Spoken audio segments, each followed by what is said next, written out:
இப்போ good morning. நம்ம நேற்று வந்து ஸ்கொயர் ரூட்டில் வரிசையாக பார்த்துட்டே இருக்கோம். அதில் இப்போ அடுத்தது வந்து if given one is a perfect square find ஏபின்னு கொடுத்துருப்பாங்க. அதே பேட்டர்னில் கொஸ்டினை கொடுத்துட்டு அது பெர்ஃபெக்ட் ஸ்கொயராக இருந்தால் ஏஎம்பிஏ கண்டுபிடின்னு கொடுப்பாங்க. தமிழில் முழு வர்க்கம் எனில் ஏ,பி காண்கன்னு கேட்பாங்க. இப்போ ஃபார் எக்ஸாம்பிள் நம்ம வந்து எக்ஸாம்பிள் 3.22 செய்ய போகிறோம். கொஸ்டின் பாருங்கள், 9x⁴ + 12x³ + 28x² + ax + b. இந்த லாஸ்ட் 2 டேம் மட்டும் நம்பர் கொடுத்துருந்தாங்க நேற்று. இன்றைக்கி வந்து நம்பர் கொடுக்காம ஏயும் பியும் கொடுத்துருக்காங்க. இந்த ஏபி தான் கண்டுபிடிக்கணும். ஆஸ் யூஸ்வலாக நம்ம செய்கிற மாதிரியே செய்யணும். இந்த லாஸ்ட்டில் மட்டும் ஒரு சின்ன மாற்றம் இருக்கும், அவ்வளோதான். மாற்றம் கூட கிடையாது, எக்ஸ்ப்ளனேஷன் அவ்வளோதான். இப்போ இந்த கொஸ்டின் பாருங்கள், ஸ்டாண்டர்ட் ஃபார்மில் இருக்குது. பவர் 4 இருக்குது, பவர் 3 இருக்குது, பவர் 2 இருக்குது, பவர் 1 இருக்குது, கான்ஸ்டன்ட். ஸோ அப்படியே நம்ம எழுதிடலாம். அப்படியே நம்ம எழுதியாச்சு. கொஸ்டின் கிவன் கொஸ்டினை அப்படியே எழுதியாச்சு. எழுதினவுடனே என்ன செய்ய சொன்னேன், இந்த நம்பரை பார்த்து அப்படியே கீழே போடணும்னு சொன்னேன். 9x⁴ பார்த்து அப்படியே கீழே போட்டு சைன் மட்டும் சேஞ்ச் பண்ணி கேன்சல் பண்ணிடணும். பண்ணதுக்கப்புறம் இப்போ இந்த பக்கம் ஃபில்லப் பண்ணணும். இந்த பக்கம் ஃபில்லப் பண்ணுறதுக்கு 9ஓட ஸ்கொயர் ரூட்டு 3 9, 3 3 9. அப்போ இங்கே ஒரு 3 போடணும், இங்கே ஒரு 3 போடணும். x⁴ square root x². Power 4 இருக்குன்னா அதில் பாதி தான் போடணும், பவர் 2. அப்போ x², இங்கே ஒரு x², இங்கே ஒரு x². இது உங்களுக்கு ஆல்ரெடி தெரியும். லாஸ்ட்டு 5 சம்ஸ்லேயும் நம்ம இப்படி பார்த்துருக்குறோம். இப்போ 3 9 வந்துடும், x² × x² x⁴ வரும். இப்போ அதுதான் இங்கேயும் வரும். ஸோ மைனஸ் போட்டு கேன்சல் பண்ணிட்டோம். இந்த 2 டேமை வந்து அடுத்து இறக்கி எழுதணும். சாதாரண டிவிஷனில் ஒரு டேம் எழுதுவோம். இது வந்து ஸ்கொயர் ரூட் அப்படிங்கிறதுனால ஜோடியாக இந்த 2 டேமையும் அப்படியே இறக்கி எழுதணும். எழுதியாச்சு. எழுதினதுக்கப்புறம் என்ன சொல்லியிருக்கேன், இந்த நம்பர் என்ன இருக்கோ அதை பார்த்து அப்படியே கீழே எழுதிடணும். சைன் சேஞ்ச் பண்ணணும், கேன்சல் பண்ணிடணும். அதுக்கப்புறம் இங்கே வந்து ஆல்வேஸ் ப்ளஸ் தான். எந்த நம்பர் கொடுத்தனாலும் நமக்கு இங்கே வந்து ப்ளஸ் தான் வரும். அதனால் ப்ளஸ் போட்டுறணும். இங்கே தெரியாது, இங்கே போடுறதுக்கு தான் இந்த பக்கம் செய்யணும். இந்த பக்கம் செய்கிறதுக்கு இந்த நம்பரை இந்த செகண்ட் ஸ்டெப்பு கொண்டு வர்றதுக்கு என்ன பண்ணி செய்யணும்னா 2ஆல் மல்டிப்ளை பண்ணி தான் கொண்டு வரணும். எல்லா சம்லையும் இது 2ஆல் தான் மல்டிப்ளை பண்ணணும். உலகம் முழுக்கவே 2ஆல் தான் மல்டிப்ளை பண்ணணும். அப்போ 3 2 6 அல்லது 2 6 பக்கத்தில் x² போட்டாச்சு. இப்போ இந்த இடத்துல நம்ம இன்னொரு நம்பர் போடணும். அது என்ன நம்பருங்கிறதுக்கு தான் இங்கே ஸ்டெப்பு செய்யணும். என்ன ஸ்டெப்பு பாருங்கள், இங்கே ஃபஸ்ட்டு டேம் என்ன இருக்கோ அதை எழுதணும். 12x³ எழுதிட்டேன். இங்கே ஃபஸ்ட்டு டேம் என்ன இருக்கோ அதையும் எழுதணும், 6x². இந்த ஃபஸ்ட்டு டேமை இந்த ஃபஸ்ட்டு டேமால் வந்து டிவைட் பண்ணணும். இப்போ 6 வாய்ப்பாடு 1 6 6 ஈராரா 12. அப்போ இங்கேயும் 2 வரணும், இங்கேயும் 2 வரணும். x² அப்புறம் எப்போயுமே x தான் வரணும்னு இருக்கேன், அதனால் x போட்டுருவோம். x² அப்புறம் எப்போயுமே x தான், அதனால் x போட்டாச்சு.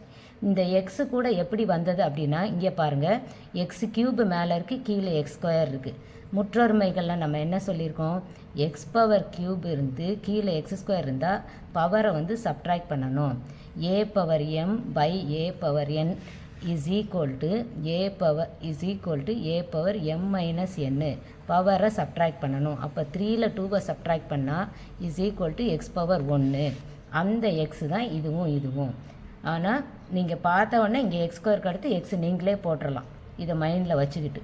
சரி, இப்போ இங்கே உள்ள எழுதணும்ல, அந்த நம்பருக்கு நம்ம என்ன செய்யணும் அப்படின்னா இங்கே என்ன நம்பர் இருக்கோ அதே நம்பரை திரும்ப கீழே எழுதணும். அதே நம்பரை கீழே எழுதி மல்டிப்ளை பண்ணணும்.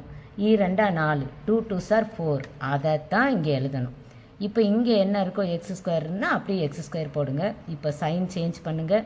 28ல் 4 போனால் 24x², 28ல் 4 போனால் 24x². 28 - 4 is equal to 24x². Then ax + b. இந்த நெக்ஸ்ட்டு 2 டேமை அப்படியே கீழே இறக்குறோம். ax + b இறக்கியாச்சு.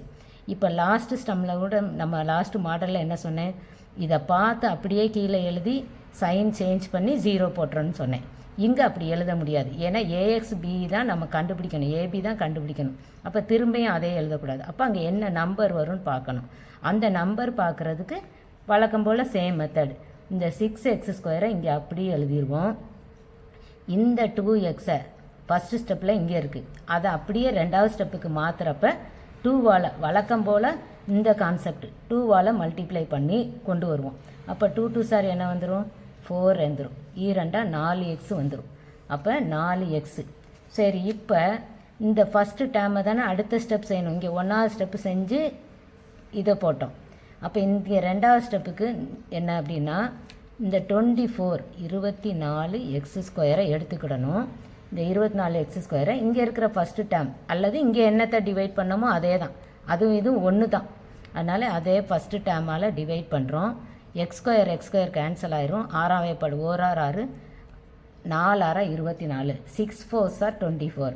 அப்போ இங்கேயும் 4 வரும், இங்கேயும் 4 வரும், மேலேயும் 4 வரும், இந்த சைட்லேயும் 4 வரும். சரி, இங்கே இந்த 4 போட்ட உடனே நான் என்ன சொன்னேன், இங்கே என்ன நம்பர் போடுறோமோ அதே நம்பரை கீழே போட்டு மல்டிப்ளை பண்ணணும்னு சொன்னேன். அதே நம்பரை கீழே போட்டு மல்டிப்ளை பண்ணணும். அப்போ 4 16, 4 4 16. அப்போ இந்த லாஸ்ட் டேர்ம் வந்து 16. முன்னால் ப்ளஸ் இருக்குது, ப்ளஸ் போட்டுருங்க.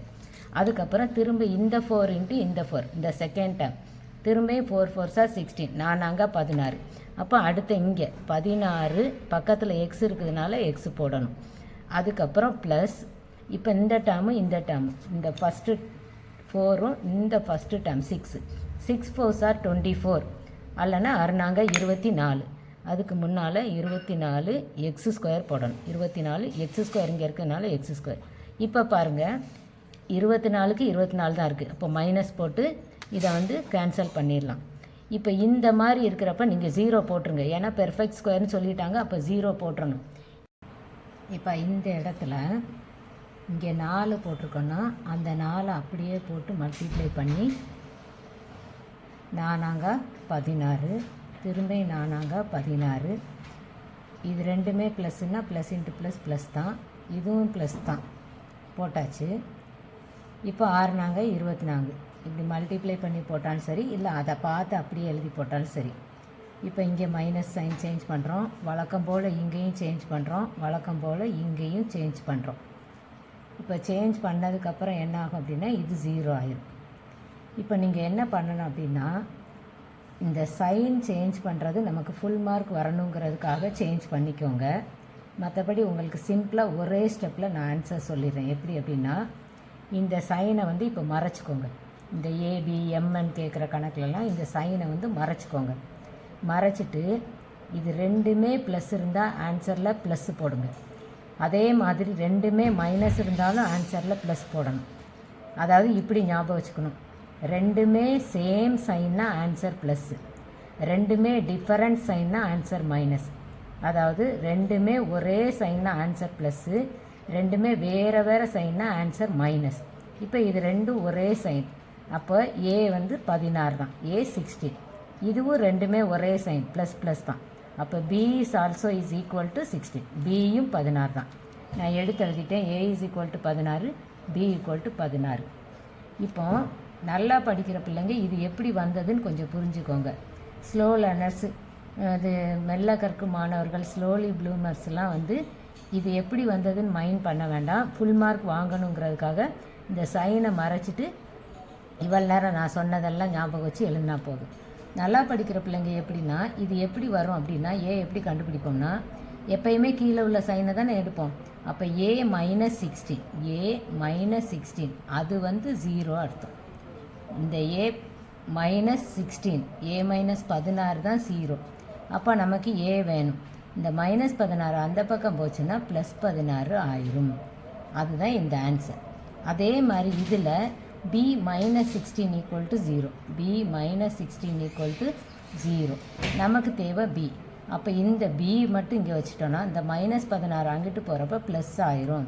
அப்போ b இஸ் ஈக்குவல் டு 16 வந்துடும். ஸோ இப்படி தான் வந்து நீங்கள் வந்து செய்யணும். அப்போ ஆன்சர் வந்து a is equal to 16, b is equal to 16. இதுதான் ஃபைனல் ஆன்சர். தேங்க்யூ.